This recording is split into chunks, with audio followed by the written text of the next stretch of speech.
ایک استاد اپنے ایک شاگرد کو ساتھ لیے کھیتوں سے گزر رہے تھے۔ چلتے چلتے ایک پگڈنڈی پر ایک بوسیدہ جوتا دکھائی دیا۔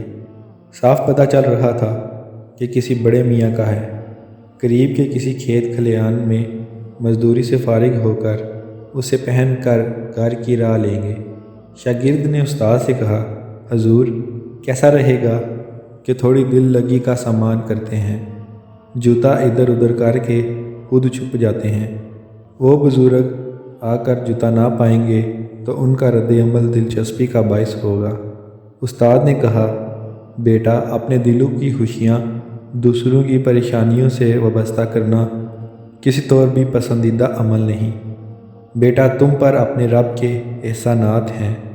ایسی کبھی حرکت سے لطف اندوز ہونے کی بجائے اپنے رب کی ایک نعمت سے تم اس وقت ایک اور طریقے سے خوشیاں اور سعادتیں سمیٹ سکتے ہو، اپنے لیے بھی اور اس بیچارے مزدور کے لیے بھی۔ ایسا کرو کہ جیب سے کچھ نقد سکے نکالو اور دونوں جوتوں میں رکھ دو، پھر ہم چھپ کے دیکھیں گے۔ بلند بخت شاگرد نے تعمیل کی اور استاد و شاگرد دونوں جھاڑیوں کے پیچھے چھپ گئے۔ کام ختم ہوا۔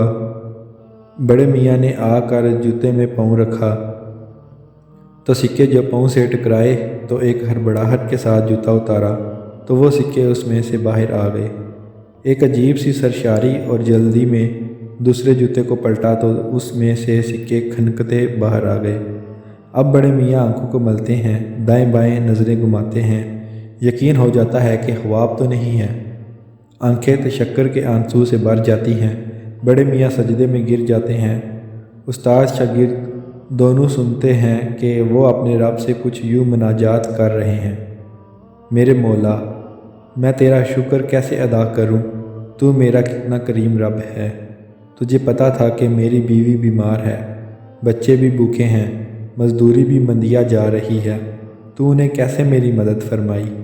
ان پیسوں سے بیمار بیوی کا علاج بھی ہو جائے گا، کچھ دنوں کا راشن بھی آ جائے گا۔ ادھر وہ اسی گریہ و زاری کے ساتھ اپنے رب سے محو مناجات تھے اور دوسری طرف استاد شاگرد دونوں ملے جلے جذبات اور ان کی آنکھیں بھی آنسوؤں سے لبریز تھیں۔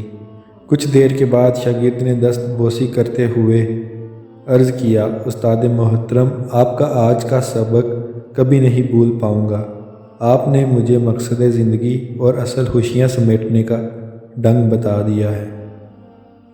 استاد محترم نے موقع مناسبت جانتے ہوئے بات بڑھائی، بیٹا صرف پیسے دینا ہی عطا نہیں بلکہ باوجود قدرت کے کسی کو معاف کرنا عطا ہے۔ مسلمان بھائی بہن کے لیے غائبانہ دعا عطا ہے۔ مسلمان بھائی بہن کی عدم موجودگی میں اس کی عزت کی حفاظت بھی عطا ہے۔